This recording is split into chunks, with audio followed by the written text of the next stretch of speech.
சீரியல்களின் full எபிசோடுகளை Sun டிவியில் ஒளிபரப்பான உடனே எக்ஸ்க்ளூசிவாக சன் நெக்ஸ்டில் மட்டும் ஃப்ரீயா பாருங்கள். ஒரு நிமிஷம், உங்ககிட்ட கொஞ்சம் பேசணும்.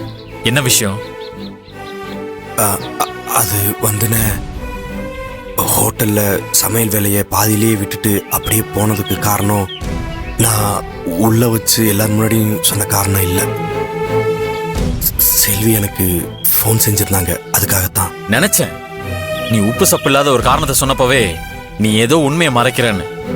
செல்வி உனக்கு ஃபோன் பண்ணியிருப்பா, பீச்சுக்கு போகலாம், பார்க்குக்கு போகலாம், சினிமாக்கு போகலான்னு கூப்பிட்டுருப்பா.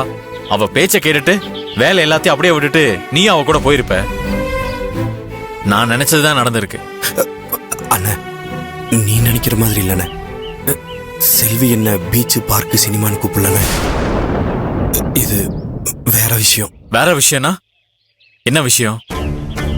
வேற எங்க கூப்பிட்டா? அது வந்துனே செல்வி எனக்கு ஃபோன் பண்ண விஷயத்த சொல்றதுக்கு முன்னாடி உங்ககிட்ட ஒரு முக்கியமான விஷயம் ஒன்று சொல்லணும்னே. இன்னொரு முக்கியமான விஷயமா? அது என்ன? சுத்தி வளைக்காம நேர விஷயத்த சொல்லு. அண்ணே, செல்வியும் நானும் இப்ப வரைக்கும் எல்லாரும் நினைக்கிற மாதிரி சந்தோஷமா கணவன் மனைவின்ற பந்தத்துக்குள்ள வாழ ஆரம்பிக்கலண்ணே. எங்களுக்குள்ள நடக்க வேண்டிய எந்த தாம்பத்தியமும் இது வரைக்கும் நடக்கலண்ணே. என்னடா சொல்ற? ஆமாண்ணே, வெளியே தான் எல்லாரும் முன்னாடியும் நானும் செல்வியும் கணவன் மனைவியா வாழ்ந்துட்டு இருக்கோம். ஆனா 4 சுவத்துக்குள்ள நானும் அவளும் யாரோ தான் வாழ்ந்துகிட்டு இருக்கிறோம். என்னடா இப்படி ஒரு கல்லை தூக்கி போடுற? ஏன் அந்த பேரழகி செல்வி உன்னை ஒதுக்கி வச்சிட்டாளா? அவ அழகா இருக்காங்கிற திமிரை இப்பவே காட்ட ஆரம்பிச்சிட்டாளா? இல்ல அவ படிச்சவ பணக்காரிங்கிற ஆணவத்துல திரியறாளா? என்னடா நடக்குது சொல்லு. இதுக்குதான் ஆரம்பத்திலே அந்த செல்வியும் அவ குடும்பமும் நமக்கு சரிப்பட்டு வராதுன்னு சொன்ன. யாரும் என் பேச்ச கேட்கல. அண்ணா, நீங்க சொல்ற மாதிரி செல்வி என்ன வேண்டான்னு ஒதுக்கி வைக்கலண்ணே. நான் தான் செல்விய வேண்டான்னு ஒதுக்கி வச்சிருக்கேன். நீ ஒதுக்கி வச்சிருக்கியா? என்னடா சொல்ற? நீ எதுக்கு செல்விய வேண்டான்னு ஒதுக்கி வைக்கணும்? அது வந்துன்னு செல்வி உங்களை வேண்டான்னு சொல்லி உங்களை அவமானப்படுத்தினதும் அக்காவும் செல்வி குடும்பமும் சேர்ந்து உண்மை உங்ககிட்ட மறைச்சு இந்த கல்யாணத்தை பண்ணி வச்சது உங்களை எந்த அளவுக்கு பாதிச்சதோ அதே அளவுக்கு என் மனசையும் காயப்படுத்திருச்சுனே. என்னடா சொல்ற? ஆமாண்ணே, நீங்க உங்க மனசுல இப்படி ஒரு பாரத்தை சுமந்துட்டு இருக்கிறதுனால தான் நம்ம குடும்பத்தில் இருக்கிறவங்க யாருக்கிட்டையும் பேச முடியாம நீங்க வேணான்னு ஒதுங்கி போயிருக்கீங்க. இப்படி ஒரு குழப்பமான சூழ்நிலையில இருக்கும்போது நான் எப்படின்னு செல்வி கூட சந்தோஷமா வாழ முடியும்? என்னடா இப்படி சொல்ற?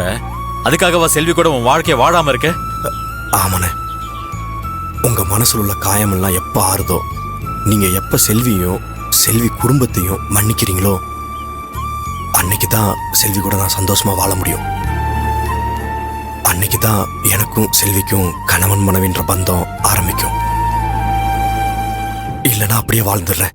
டே வேலு, நீ செய்யறது தப்புடா. எனக்காக நீ உன் வாழ்க்கைய வாழ மாட்டேன்னு சொல்றது எந்த விதத்துல நியாயம்?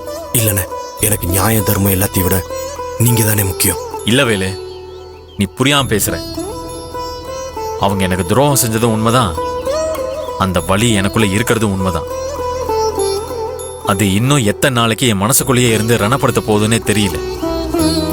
ஆனா அதுக்காக நீ உன் வாழ்க்கைய சந்தோஷமா வாழ மாட்டேன்னு சொல்றது ரொம்ப தப்புடா. இங்க பாரு வேலு, நீயும் நானும் என்னதான் கூட பிறந்த அண்ணன் தம்பியா இருந்தாலும் உன் வாழ்க்கை வேற, என் வாழ்க்கை வேற. உன் வாழ்க்கைய நான் வந்து வாழ முடியாது, அதே மாதிரி என் வாழ்க்கைய நீ வாழ முடியாது. உன் வாழ்க்கை என்னால எந்த விதத்திலையும் சின்னதா கூட பாதிச்சிடக்கூடாது.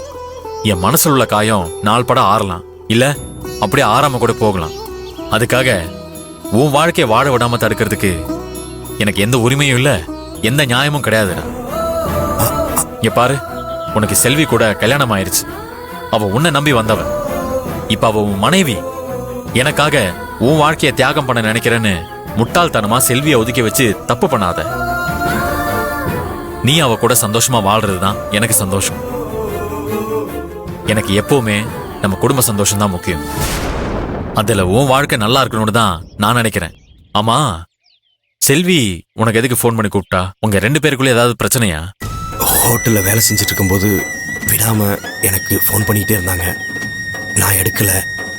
அதனால அதனால என்னாச்சு சொல்லு.